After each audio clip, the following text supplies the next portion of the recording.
जे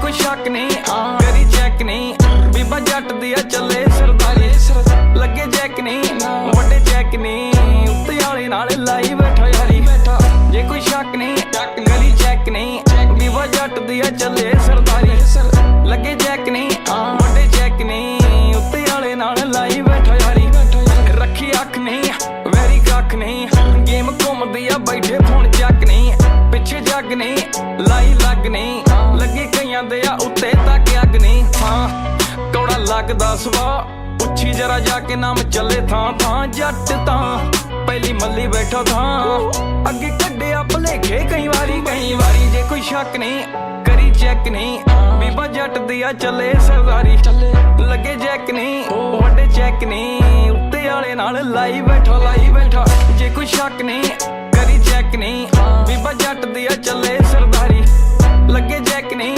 वड्डे चेक नहीं उत्ते आले नाल लाई बैठा यारी चले सरदारी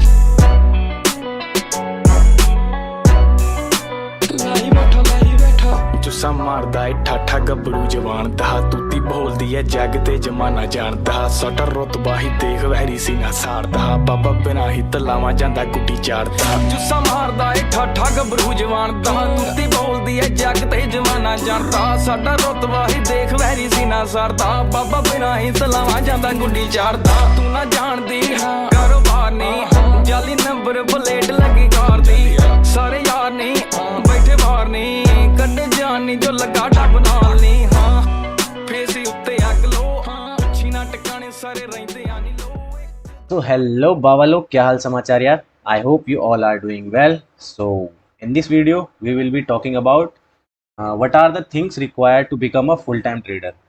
तो ट्रेडर बनना यार एक रिस्पॉन्सिबल क्या वाला एक वो है, क्या बोलते हैं, फील्ड है, ठीक है। ट्रेडिंग जस्ट लाइक आप अगर हॉबी की तरह करोगे तो लॉन्ग टर्म में सस्टेन नहीं कर पाओगे। ट्रेड फॉर अ लिविंग अगर आपको करना है तो आपके उसके रियल एस्पेक्ट, मतलब क्या चीज़ें रिक्वायरमेंट है, क्या आपका गोल्स होना चाहिए ट्रेडिंग को लेके ना, वो यहाँ पे अपन डिस्कस करेंगे, ठीक है। तो ये टेक्निकल वे में इन द सेंस कि फाइनेंस को आप कैसे मैनेज करते हो, जो भी आप ट्रेडिंग के प्रॉफिट लॉस बनाएंगे तो आपका क्या ऑब्जेक्टिव होनी चाहिए, उसके रिगार्डिंग यहाँ पे अपन बात करेंगे, ठीक है। तो चलते हैं यार अपनी एक्सेल सीट पे जो मैंने बनाई हुई है। तो things to become a full time trader, ठीक है। तो फुल टाइम ट्रेडर बनना है तो एज अ जॉब की तरह इसे देखना पड़ेगा या एज अ बिजनेस की तरह इसे देखना पड़ेगा, ठीक है। काम तो बराबर ही करना पड़ता है, जॉब में भी आपको मेहनत करनी पड़ती है और ट्रेडिंग करोगे तो यहाँ पे भी आपको मेहनत करनी पड़ती है। जॉब में ये होता है कि आप फ्रस्ट्रेटेड रहते हो, किसी दूसरे के लिए काम करते हो।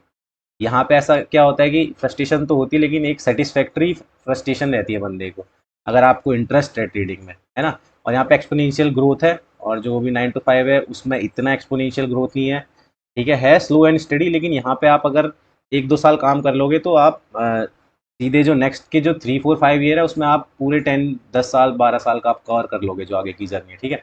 लेकिन जो इनिशियल स्टेज में जो नया ट्रेडर स्टार्ट करता है तो उसका ऑब्जेक्टिव ये नहीं है कि मैं बहुत सारा प्रॉफिट बनाऊँ, उसका मेन ऑब्जेक्टिव होना चाहिए कि मैं अपने मंथली गोल्स को कैसे अचीव करूँ, ठीक है।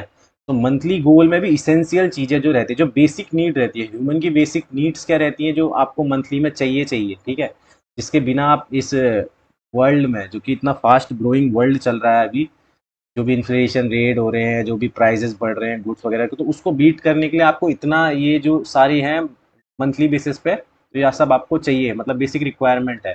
तो वो आप अगर स्टार्टिंग में अचीव करने के हिसाब से अगर ट्रेडिंग को सोचेंगे तो आप एज अ वो क्या बोलते हैं उसको, ग्रो करोगे आप एज अ पर्सन और एज अ रिस्पॉन्सिबल, जो भी रिस्पॉन्सिबल पर्सन बोलो आप, रिस्पॉन्सिबल जो भी आप फैमिली में अगर देख रहे हो, अकेले देख रहे हो, नो डाउट अभी पेरेंट्स होंगे आपके, लेकिन एक ना एक टाइम के बाद आपको भी रिस्पॉन्सिबिलिटी लेना स्टार्ट करना पड़ेगा, क्योंकि लाइफ में भाई सबको अकेले चलना पड़ता है, ठीक है। कोई किसी का हाथ पकड़ के नहीं चलाएगा आगे आपको, ये हार्ड ट्रूथ है कि माँ बाप हमेशा आपके साथ नहीं दे पाएंगे, क्योंकि उनकी भी एज हो जाती है, तो ये आपकी भी रिस्पॉन्सिबिलिटी है। उनको अर्ली स्टेज में आप रिटायर कर सकते हो तो बहुत अच्छी बात है, नहीं तो क्या है, क्योंकि उनकी खुशी से बढ़ के कोई खुशी नहीं है यार दुनिया में। दुनिया वालों को खुश करने के पीछे मत भागो, अपने जो है उन गोल्स को लिखो और अपनी प्राइवेट विक्ट्री पे ध्यान दो, ठीक है। तो चलिए करते हैं यार, बातें बहुत हो गई। सो बेसिक फर्स्ट क्या रहता है कि एक रेंट, अगर आप पेरेंट्स के साथ रहते हो, अभी फ़िलहाल यंग हो, तो ये अभी एक्सक्लूड हो सकता है आपके, लेकिन एज़ अ मैं फैमिली से अलग रहता हूँ, जॉब पर्सन हूँ, तो बेसिक टायर 1 टायर 2 सिटी में मिनिमम 10 से 15,000 तो आपको चाहिए ही चाहिए रहता है मंथली रेंट, ठीक है? एक ढंग के एनवायरनमेंट में रहने के लिए, ठीक है? तो अभी के हिसाब से है, तो इतना तो मुझे चाहिए मंथली में। फूड फूड क्या रहता है पर डे के हिसाब से अगर लगाऊंगा मैं, 500 रुपये का भी कुछ खाते पीते हैं, फ्रूट्स वगैरह जिसमें इंक्लूड वेजीज, जो भी है ना, हेल्दी खाना कह रहा हूँ, नॉट जंक फूड। मैं जंक फूड बिल्कुल अवॉइड कर दिया है। नो अल्कोहल, नो स्मोकिंग, सब कुछ मैं अवॉइड कर चुका हूँ, ठीक है? एकदम प्योर वेज और जो भी है वो सारी चीज़ें, तो उसको अगर इंक्लूड करोगे तब भी आपका मोटा मोटा 500 का खर्चा लगाओगे अगर पर डे के हिसाब से ना, तो भी आपका 15,000 आता है। तो जो कि रिक्वायरमेंट है, क्योंकि खाने पे अपना जोर दो भाई, अच्छा खाना खाओगे तो अच्छा माइंड सेट रहेगा तुम्हारा, ठीक है? अच्छा माइंड सेट रहेगा तो अच्छा काम कर पाओगे, ठीक है? नेक्स्ट रहेगा क्लोथिंग यार, क्लोथिंग भी अच्छा ज़रूरी है। जब तक अच्छे दिखोगे नहीं, जब तक अच्छा पहनोगे नहीं, तो आपकी एनर्जी, मतलब वो होता है ब्यूटीफाई करना रहता है आपकी पर्सनैलिटी को, ठीक है? अच्छे कपड़े पहन के निकलो तो एक सामने से भी बंदा देखता है कि वेल प्रेस्ड, वेल मेंटेन अगर बन के रहा है ना। तो अब ये मैं भी ट्राई करूँगा। पहले मैं भी ऐसे सोचता था क्या है यार क्लोथिंग वगैरह, लेकिन एक पर्सनैलिटी को आपको ग्रूम करता है, ठीक है? तो ये है, ठीक है? क्लासिक कपड़े पहनना है, ठीक है? कि मतलब टेलर्स से आप स्टिच करा के पहनोगे तो वो ज़्यादा बढ़िया है, रेदर देन कि बैगीज वगैरह एकदम। वो भी ठीक है एक, मतलब अगर आप एडवेंचरस में जा रहे हो तो वो भी चलेगा, लेकिन अगर आप प्रोफेशनल काम कर रहे हो तो आपके पास एकदम फिट रहना चाहिए आपका कपड़ा वगैरह, ठीक है? तो ट्रांसपोर्ट, कभी इधर उधर आपको निकलना पड़ा जॉब के उससे, ऑफिस के उससे, या किसी भी रीज़न से, तो वहाँ पे भी आपका पेट्रोल का खर्चा रहेगा या जो भी रहेगा, तो मिनिमम 1500 है, मतलब 40-50 रुपये में आप अगर ट्रैवल भी करोगे पब्लिक ट्रांसपोर्ट से, तो भी आपका इतना खर्चा लगेगा ही लगेगा। और हेल्थ केयर, ये बहुत ज़रूरी है यार अपने अभी से, क्योंकि जो मेडिकल एक्सपेंसेस हैं भाई, दवाइयों के रेट भी जो जिस तरीके से बढ़ रहे हैं ना, एक छोटी सी अगर आप विक्स इन्हेलर भी लेने जाओगे तो 150-200 से कम का नहीं आता। तो ये इन प्रीमियम्स में वो करिए, इसका मंथली प्रीमियम बोलते हैं हेल्थ इंश्योरेंस का, जो कि कवर देता है आपको 10 लाख तक का, ऐसा रहेगा उसका कुछ, ठीक है? अलग अलग। तो मैं तो गवर्नमेंट सेक्टर से हूँ तो मेरा तो उसके थ्रू है, लेकिन फिर भी ये करना ज़रूरी है, क्योंकि किसी को नहीं पता रहता भाई कब कौन सी बड़ी बीमारी आपको ले जाए। तो अपने पेरेंट्स का भी करा के रखें, मंथली वाला जो भी प्रीमियम रहता है, ईयरली वाला भी करा सकते हैं आप।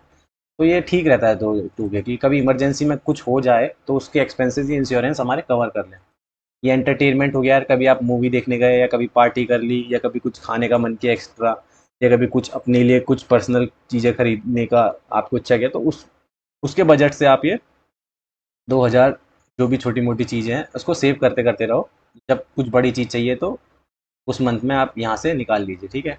और बाकी ये यूटिलिटी बिल्स रहती है, बिजली के बिल हो गए, गैस हो गया, ठीक है? इंटरनेट हो गया, और भी जो भी बहुत सारी चीज़ें रहती है, जो भी एक्स्ट्रा वाटर, ठीक है? तो ये हो गया कम्युनिकेशन में यार। ये यहाँ पे रिचार्ज वगैरह है, में जो मैंने लिखा नहीं है कि आपका जो मोबाइल के बिल हो गए, वो वैसे यूटिलिटीज़ में आ गया है, लेकिन ठीक है, इसमें अगर मैंने कॉलम बना दिया है तो 600-700 का आपका मंथली तो रहता ही है, ठीक है?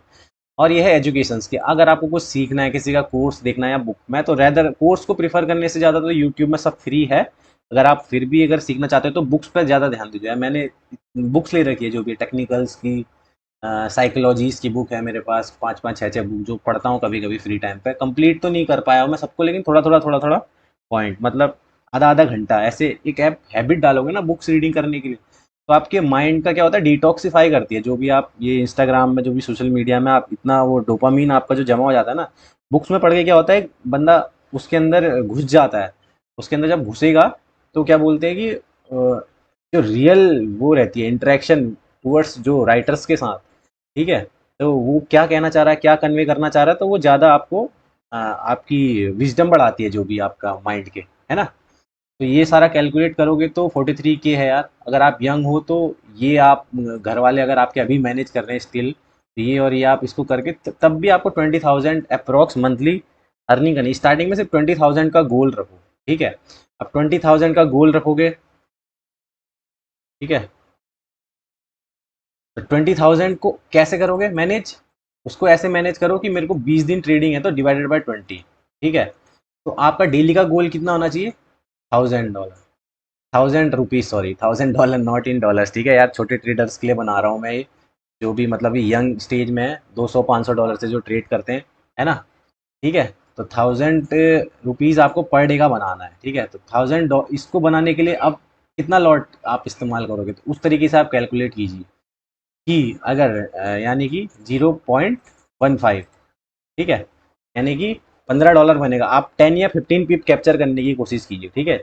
0.15 आप ये लॉट साइज डालिए, 10 या 15 पिप कैप्चर कीजिए, यानी कि $15 बनाया आपने। तो $15 अभी 90 रुपये के हिसाब से चल रहा है, तो देख लीजिए कितना हो जाता है आपका, ठीक है, 1300 रुपये। तो ये बफर हो गया एक तरीके से आपका। तो ठीक है, आप 1000 रुपये बना दिया, 1000 रुपये निकाल लीजिए या वीकली बेसिस पे निकालिए, क्योंकि आप निकालेंगे नहीं प्रॉफिट तो अगले दिन एग्रेसिव होने लग जाएंगे, ठीक है। तो इस तरीके से आप इनिशियल के 1-2 साल काम कीजिए, 1-2 साल नहीं भी तो 6 महीने काम कीजिए, फिर धीरे धीरे अपनी ऐसी इसको जो भी ट्रेडिंग इनकम है इसको बढ़ाइए। तो इस तरीके से आप सिस्टमेटिक वे में काम करेंगे, तभी आप एक एक मतलब एक लॉन्ग विज़न जो है आपका फुल टाइम ट्रेडर बनने का, वो आप उसकी तरह उसकी उस डायरेक्शन में आप सही तरीके से आगे बढ़ रहे होंगे, ठीक है। रेदर देन कि आप एग्रेसिव सिर्फ प्रॉफिट्स दिख रहा है आपको कि दुनिया में क्या चल रहा है, ये नहीं भाई। आपको आपके एक्सपेंस मैनेज करने हैं, आपको आपकी फैमिली खुद देखनी है, कोई नहीं आने वाला है देखने, ठीक है। आप ही को करना पड़ेगा सब, ठीक है। तो यही थी यार, बहुत ईजी वे में मैं समझाने की कोशिश करी है, जो कि अब मैं भी फॉलो करने लगा हूँ, ठीक है। तो इसके बाद तो ये तो सिर्फ बेसिक चीज़ है, इसके बाद आपकी सेविंग्स हो गई, कहाँ आप इन्वेस्ट कर रहे हो, वो भी अदर थिंग रहती है वो। तो पहले आप इनिशियल में अगर आप यंग हैं तो सेविंग्स पे अगर इतना ध्यान नहीं देते, तो आप अपने मंथली एक्सपेंसेस को मैनेज करना सीखिए। फिर 1-2 साल बाद जब आप ग्रो करने लगे इसमें, तब जाके इन्वेस्ट कीजिए डिफरेंट डिफरेंट सेक्टर्स में, डिफरेंट डिफरेंट जगह पर, जिस हिसाब से अपने आप को डाइवर्सिफाई करने के लिए, ठीक है। तो आई होप आपको इससे कुछ इंसाइट मिला होगा यार, कि मतलब जो रियलिस्टिक चीज़ें मैं दिखाना चाहता हूँ या बताना चाहता हूँ, जो भी मुझे सुनते हैं 50-100 लोग, है ना, रेगुलर जो बेसिस पे सुनते हैं, तो आपको भी लगता होगा कि हाँ यार बंदा रियलिस्टिक वे में काम करता है या कुछ है। तो अगर आपको पसंद आया तो यार लाइक कर देना, सब्सक्राइब वब्सक्राइब तो कोई दिक्कत नहीं है, लाइक ही काफ़ी है अपने लिए, ठीक है। बाकी मिलते हैं नेक्स्ट वीडियो में। अभी मैं कैंडलस्टिक जो थ्योरी का उसका पार्ट 2 बनाऊंगा, जिस दिन कोई बढ़िया डे रहेगा जिसमें ट्रेड मारूंगा, और उसके हिसाब से मैं आपको दिखाऊंगा, मतलब उसमें टेक्निकली टाइम बेसिस पे एग्जैक्ट उसकी एंट्री कैसे लेनी है, ठीक है। टेक्निकल वे में ज़्यादा और उसको इन डेप्थ सीखेंगे कि आप उसको कैसे ट्रेड करेंगे, है ना। तो चलिए यार मिलते हैं नेक्स्ट वीडियो में, तब तक के लिए जय भोलेनाथ।